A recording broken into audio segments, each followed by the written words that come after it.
Hello everyone, welcome to Bhumi's easy cooking. આજે હું આપને બતાવીશ લસણનો પાવડર બનાવવા માટેની રીત।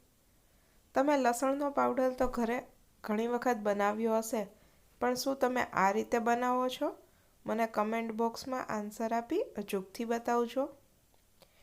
આ લસણનો પાવડર તમે જ્યારે લસણ સસ્તું હોય ત્યારે બનાવી આખું વર્ષ તેનો ઉપયોગ કરી શકો છો।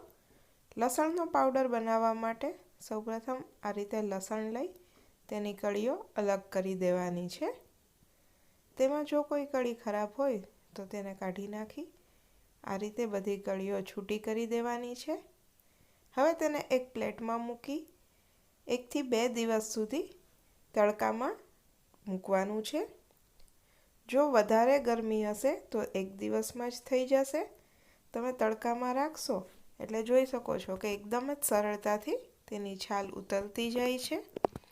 તો આ રીતે વધારે તડકો હોય તો 1 દિવસમાં, બાકી તમે 1 થી 2 દિવસ સુધી વધારે મૂકી શકો છો। આ રીતે તડકે મૂકવાથી તેની બધી છાલ સરળતાથી ઉતરી જશે। હવે 2 દિવસ તપાવ્યા બાદ તમે જોઈ શકો છો કે એકદમ જ સરળતાથી બધી છાલ નીકળી જાય છે। તો આ રીતે લસણની બધી છાલ કાઢી લેવી, તેમાંથી લસણની કળીઓ અલગ કરી દેવી। હવે જો તેમાં થોડું ઘણી પણ ફોતરી હશે તો તે હજી જ્યારે મેશ થશે મિક્સરની અંદર ત્યારે નીકળી જશે। તો આ રીતે ફોતરી કાઢી ફરી પાછું પ્લેટની અંદર તેને 2 થી 3 દિવસ માટે તડકે મૂકવાનું છે। તમે તડકે મૂકશો એટલે જોઈ શકો છો કે ધીમે ધીમે લસણ સુકાતું જશે। આ રીતે એકદમ સારી રીતે સુકાઈ જાય ત્યાં સુધી તેને તડકે રાખવાનું છે।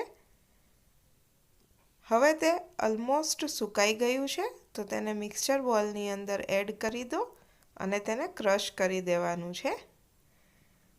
તમે જોઈ શકો છો કે તે ક્રશ થઈ ગયું છે।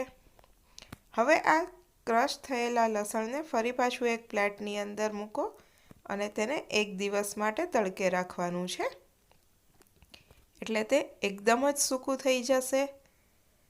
હવે આને તડકે રાખશો 1 દિવસ એટલે તમે જોઈ શકો છો કે એકદમ સારી રીતે તે સૂકું થઈ ગયું છે। તો તેને ફરી પાછું મિક્સર બોલની અંદર ક્રશ કરી દેવાનું છે।